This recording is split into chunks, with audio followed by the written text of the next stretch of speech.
Ukrainian President Volodymyr Zelensky will discuss a draft peace plan with representatives of the United States. This is a general framework document consisting of 20 points, security guarantees, and the foundations for post-war recovery.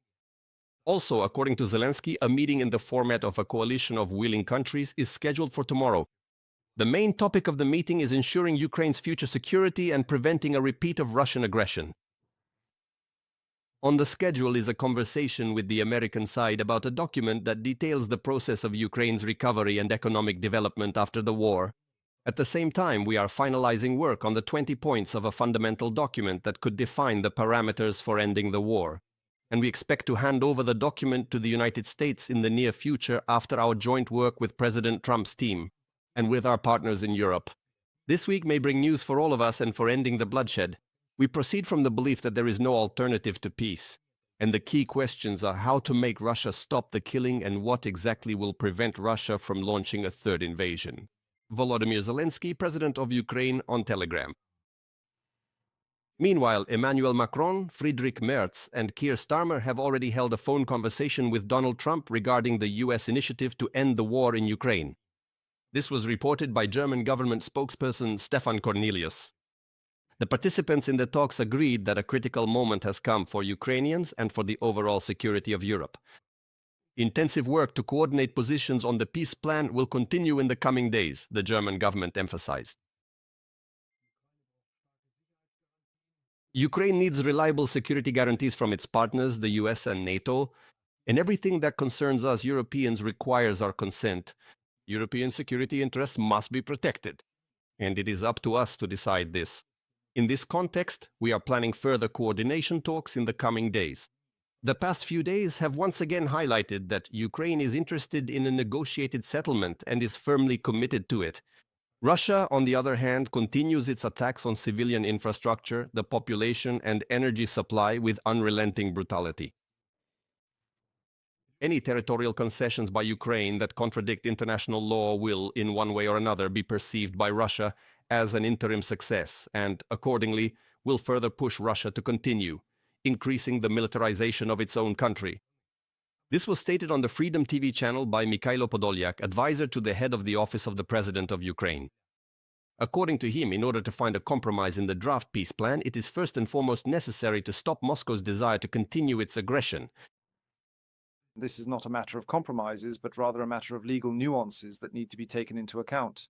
Once again, if we are talking about territory, it means that formal changes are required to international law, to the structure of international law. Secondly, if we are talking about the need to freeze the war, then it is essential to clearly understand what security guarantees will arise in this situation for Europe and for Ukraine as a whole. Thirdly, when we talk about, for example, the war being frozen and certain security guarantees being in place, the next question that arises is the funding for everything.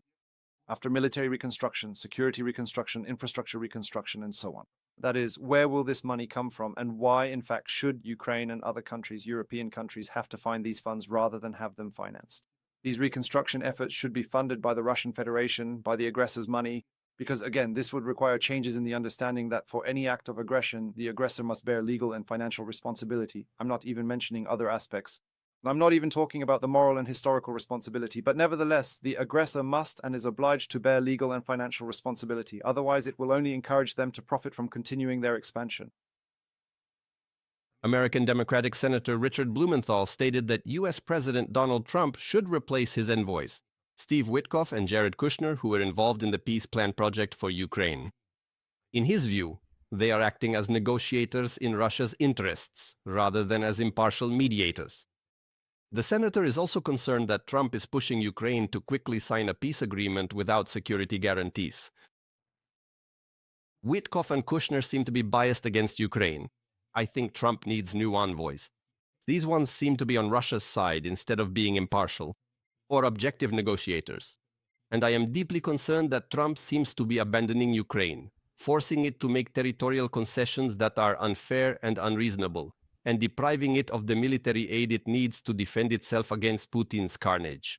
Richard Blumenthal, U.S. Senator and member of the Democratic Party, in a comment to Suspilne. Moscow has once again rejected Kiev's proposal to establish an energy truce. The press secretary of the Russian dictator Peskov stated that the Kremlin is allegedly working towards peace in Ukraine, not a truce. Let me remind you, earlier Volodymyr Zelensky proposed a mutual cessation of strikes on energy facilities. And French President Emmanuel Macron discussed with Chinese leader Xi Jinping how to make Russia accept a moratorium on strikes against Ukrainian energy infrastructure until the end of winter. The European Union is very close to resolving the issue of financing Ukraine using frozen Russian assets. This was reported by the President of the European Council, Antonio Costa. According to him, the EU leaders' summit may continue until a final decision is made on the reparations loan. The meeting, let me remind you, is scheduled for December 18th through 19th. Costa emphasized that, if necessary, negotiations on Russian assets will continue for several days until the EU leaders reach an agreement. The latest developments highlight the need for urgent action by the EU. At the October meeting of the European Council, we committed to covering Ukraine's urgent financial needs for 2026 to 2027, including its military and defense requirements. At our next meeting, we must decide how to fulfill this commitment. Recent events show that Russia and Belarus have intensified their hybrid campaign in Europe. This reminds us that we need to step up our efforts on all fronts to ensure our defense capability. Antonio Costa, President of the European Council, in a letter of invitation to the leaders of EU member states. The EU Commissioner for Enlargement has arrived in Ukraine for a 2-day visit. According to the European Commission, Marta, the COS, will discuss the country's accession to the EU at an informal meeting of EU ministers. On Thursday, December 11th, in Lviv, the European Commissioner will join the informal General Affairs Council, where the progress of Ukraine's EU membership negotiations will be discussed. Immediately upon arriving in Ukraine, the COS visited one of the energy infrastructure facilities destroyed by a Russian strike. She assured that Europe will help Ukraine cope with the consequences of the Kremlin's terror. We have developed a special plan under which Ukraine will be completely energy independent and fully integrated into the European energy system by the end of 2027. And then there will be no more blackmail, no more attacks. And the entire population of Ukraine will have enough electricity. In the port of Odessa, a vessel from Russia's Shadow Fleet sailing under the flag of one of the African countries has been detained. This was reported by the Security Service of Ukraine. Previously, the ship had illegally transported Ukrainian agricultural products from temporarily occupied Crimea. The Russian-controlled cargo ship was exposed when it arrived at the port of Odessa to pick up a shipment of steel pipes. Its owner is under sanctions imposed by the National Security and Defense Council of Ukraine. To circumvent the restrictions, the ship regularly changed its name. It was precisely the beneficiaries from third countries, according to the Security Service of Ukraine. At the time of the vessel's detention, the captain and 16 crew members were on board. All of them are citizens of Middle Eastern countries. Ukraine also continues to fight Russia's Shadow Fleet with the help of drones. The Security Service of Ukraine, together with the Ukrainian Navy, struck in the Black Sea using Sea Baby Maritime drones. The target was the tanker Dachshund. Under the flag of the Comoros Islands, the vessel sustained critical damage in the stern area. This was reported by Freedom sources in the Security Service of Ukraine. According to preliminary data, the tanker, valued at around $30 million, has been put out of commission. It was heading toward Novorossiysk with its transponder turned off.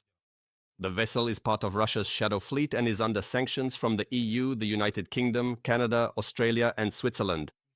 The Security Service of Ukraine notes that this is already. In 2 weeks, another sanctioned tanker has been put out of commission thanks to the strikes by Sea Baby, which significantly reduces the oil revenues of the Russian Federation. American and European officials have refuted President Trump's claim that Russia supposedly has an advantage on the battlefield. According to CNN, there are currently no new assessments from the United States or Europe indicating significant changes at the front. And there are no signs that Russian occupation forces could achieve a quick victory in the war. According to the General Staff of the Armed Forces of Ukraine, there have already been 127 combat engagements on the front line since the beginning of the day. Russian troops are attacking most actively in the Pokrovsk direction, where about 150,000 Russian army soldiers are concentrated. More details about the situation at the front are coming up next. Fighters from the main intelligence directorate of Ukraine's Ministry of Defense destroyed radars and a launcher of the Russian S-300 air defense system in the Zaporizhzhia direction. Ukrainian intelligence published a video of the combat operation on its Telegram channel. The footage shows 2 radar stations, enemy drones, and a launcher of the S-300 surface-to-air missile system being hit. The Russian army's personnel also suffered losses. And the Special Operations Forces. In Donetsk region, they eliminated a Russian sabotage and reconnaissance group. The group tried to infiltrate the rear of Ukrainian defenders, taking advantage of the weather conditions. According to the Special Operations Forces, operators of the 8th Regiment set up an ambush for the Russian sabotage and reconnaissance group while carrying out a special mission in a wooded area. As a result, the entire enemy group, 5 soldiers in total, was eliminated. Infiltration by small groups. 100 distinct groups, each comprising 2 or 3 individuals, or at most 5 people, who simply scatter themselves like scattered peas across the expansive ground and diligently try to conceal themselves behind all sorts of varied terrain features ranging from small dilapidated garage shells to the substantial imposing remnants of once grand multi-story buildings. Control shafts, some structures at the mines, meaning various administrative buildings. They hide in utility rooms, sit there for a week, can stay, accumulate, and then move forward. So the infiltration tactic is effective. At the same time, in the Pokrovsk direction, Ukrainian border guards disrupted a nighttime movement of infantry from the Russian occupation army. Operators of UAVs from the Chernihiv border detachment, who are holding positions on this section of the front, used precise FPV drone strikes to take out an entire group of Russian occupiers. They also destroyed an observation post and several enemy firing positions. In the Kostiantynivka direction, Russian occupiers are also trying to advance into the city. According to the 28th Separate Mechanized Brigade of the Ukrainian Armed Forces, the number of Russian army assault groups is increasing, but so is the number of eliminated soldiers among them. The Russians try to hide in the fog, but Ukrainian pilots using FPV drones and bombers make their own adjustments, disrupting the enemy's plans. In the Lyman direction, the Russian army attacked the positions of Ukrainian defenders in the areas of the settlements of Novoye-Horivka, Rekivka, Zarekne, Torske, and towards Oleksandrivka and Drobisheve. In the Kostiantynivka direction, the enemy tried to break through the Ukrainian defenses near Pleshchivka, Rusinovoyar and Yablonivka. And in the Pokrovsk direction, Russian occupiers attempted to push back Ukrainian defense forces in the areas of the settlements of Nikonorivka, Kotlina, Udakne, and towards Krasny Liman, Mirnorad, and Molodetske. Thus, the defensive operation in the Pokrovsk-Mirnohrad agglomeration continues, according to Serhiy Brachuk, spokesperson for the Ukrainian Volunteer Army. As of today, the situation has been stabilized despite the pressure exerted by the Russian army specifically in this direction. There are almost 150,000 to 160,000 enemy personnel concentrated there, enemy troops. However, and this was confirmed by Commander-in-Chief Syrsky the day before, half of the city is currently controlled by Ukrainian defense forces. Accordingly, the maneuvers that our fighters managed to carry out, which the front was stabilized, including by getting out of a difficult situation in the area of Suky Yar and Lysivka. Today the front line has been straightened. It is now clear that the Russians have not managed to change anything drastically, despite the enormous efforts the enemy is making today to try to advance both in the city center and accordingly in the northern districts of Pokrovsk. However, they were not able to do this. In addition, Ukrainian units repelled a mechanized Russian attack on Pokrovsk. The Russian occupiers once again tried to take advantage of unfavorable weather conditions and used armored vehicles and motorized equipment.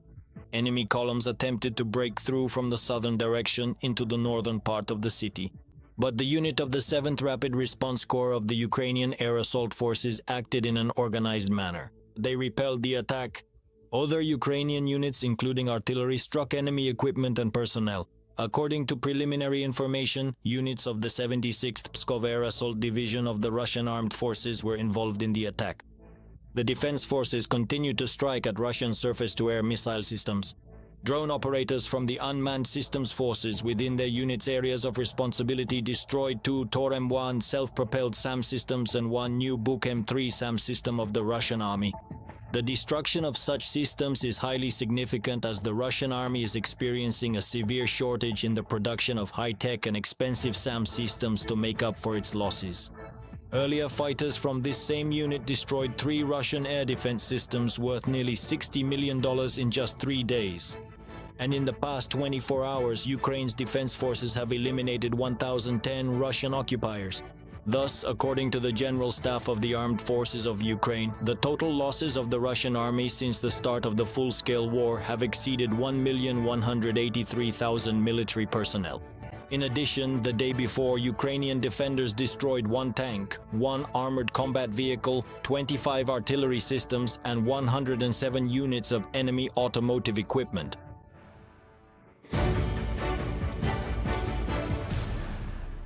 China is strengthening its cooperation with Russia in the military sphere.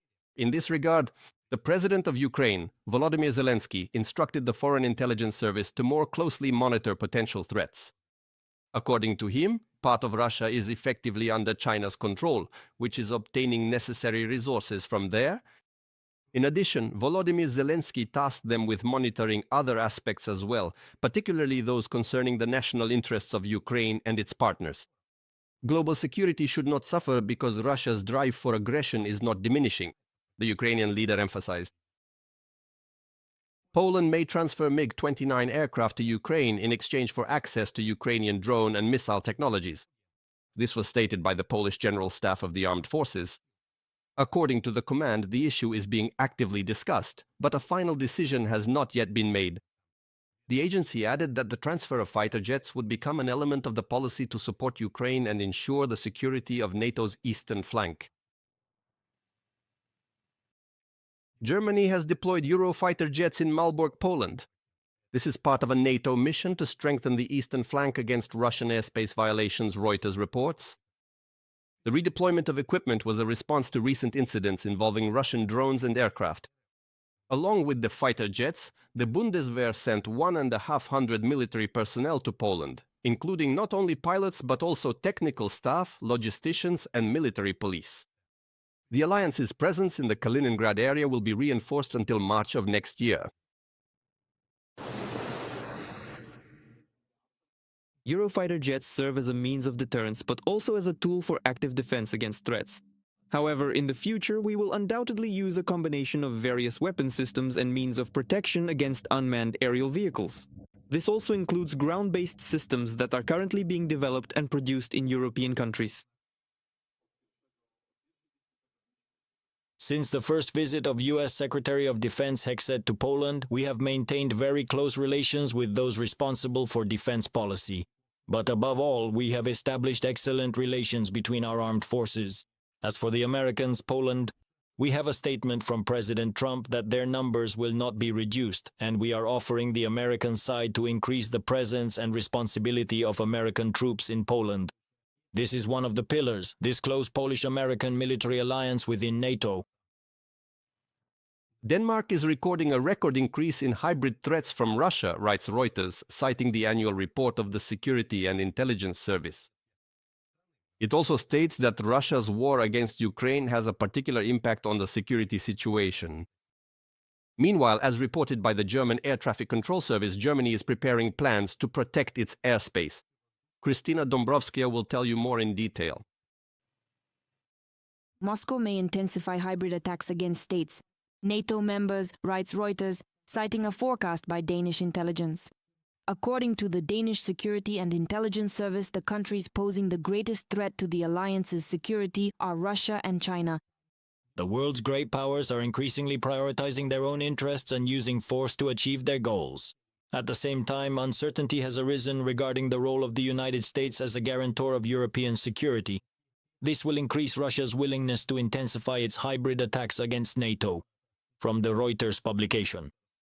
To counter hybrid threats from Russia, Latvia plans to allocate more than 200 million euros in 2026 to strengthen air defense and another 50 million to develop drone capabilities. This was reported by the country's Minister of Defense, Andris Spruds. He noted that acoustic drone detection technologies and the integration of new surveillance systems will allow the defense forces to respond more effectively to potential threats, and are also important steps toward creating the European drone wall. Our external border is also the border of the European Union and NATO and of the EU. Security is our shared responsibility. That is why, at the European level, I advocate for increased funding for air defense and capabilities. For drones, emphasizing that this is one of Europe's most important tasks for the coming years. Andris Sprats, Minister of Defense of Latvia, from a statement on the website of the Latvian Ministry of Defense. Meanwhile, in Germany, plans for the defense of airspace are being developed, according to a representative of the German Air Traffic Control Service. According to him, airlines and airports still do not take the possibility of an attack on the country seriously enough, or on NATO allies. At present, we are working with the Ministry of Defense and the Ministry of Transport on a set of requirements to be prepared for defense. Airlines, civilian air carriers, and airports are far from considering the possibility that we could find ourselves in a situation where military actions are taking place in the country. This is something we need to work on so that they know exactly what happens in the event of airspace closure. Arndt Schönemann, head of the German Air Traffic Control Service, in a comment. Euronews. Ensuring the security of airspace on NATO's eastern flank is the alliance's responsibility, stated German Deputy Defense Minister Niels Schmidt. During a visit to Romania, at the beginning of 2025, 5 Eurofighter jets from the German Air Force were sent to the country as part of the NATO airspace patrol mission. For us, as the German government, it is absolutely clear that the protection of the eastern flank is the responsibility of NATO as a whole and therefore also of Germany. That is exactly why we are here. That is exactly why our Air Force is here. We fully support the large-scale modernization of the Romanian armed forces. We are fully aware that European allies must take on greater responsibility within NATO for a more effective approach to the threats facing our alliance. We are also exploring new ways to cooperate with our German partners in modernizing defense capabilities, strengthening deterrence and defense in the Black Sea, and supporting Ukraine and Moldova. The Finnish armed forces have acquired new equipment designed to counter small reconnaissance drones, according to Reuters. According to the agency, this involves hundreds of jammers and portable drone detectors, as well as additional sights. The military currently plans to order a substantial number of unmanned aerial vehicles of diverse categories in the year 2026, as well as supplementary equipment to counteract unmanned aerial systems.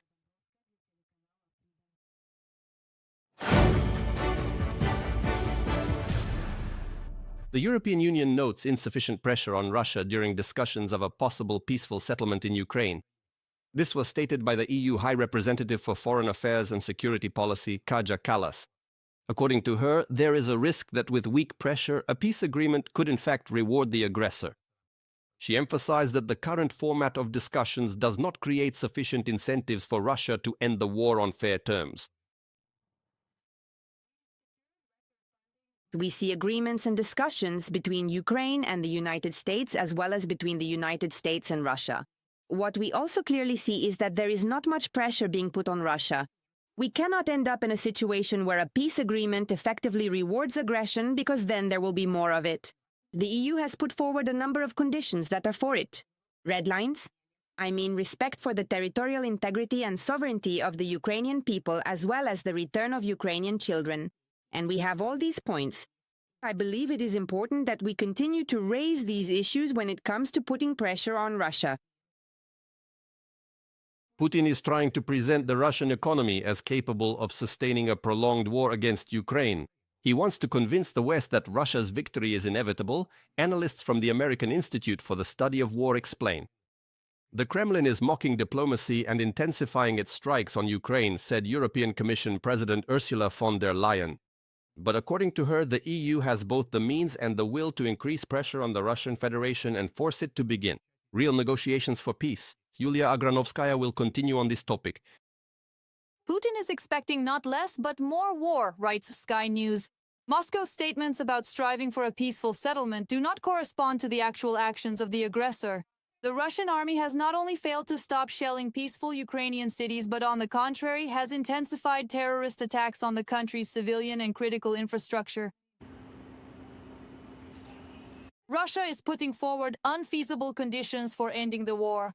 Analysts explain that this is precisely because Russia is interested in the war continuing. However, the Kremlin's goal is not just to buy time, but also to try to convince the United States that increasing sanctions pressure will not have the desired effect on the Russian economy, and that it will not force Putin to make compromises in order to end the war against Ukraine.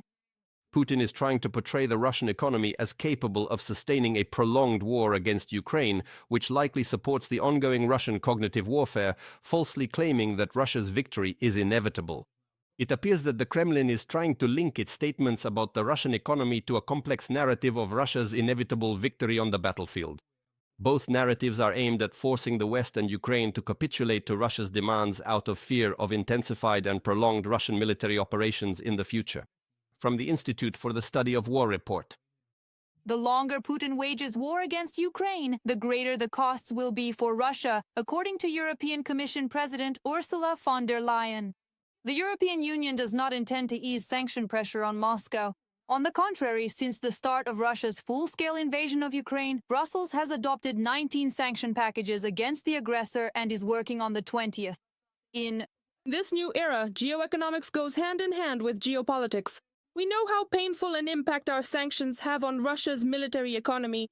Together with our allies, Europe has both the means and the will to increase pressure on Russia, forcing it to come to the negotiating table. Ursula von der Leyen, President of the European Commission, on the European Commission's website.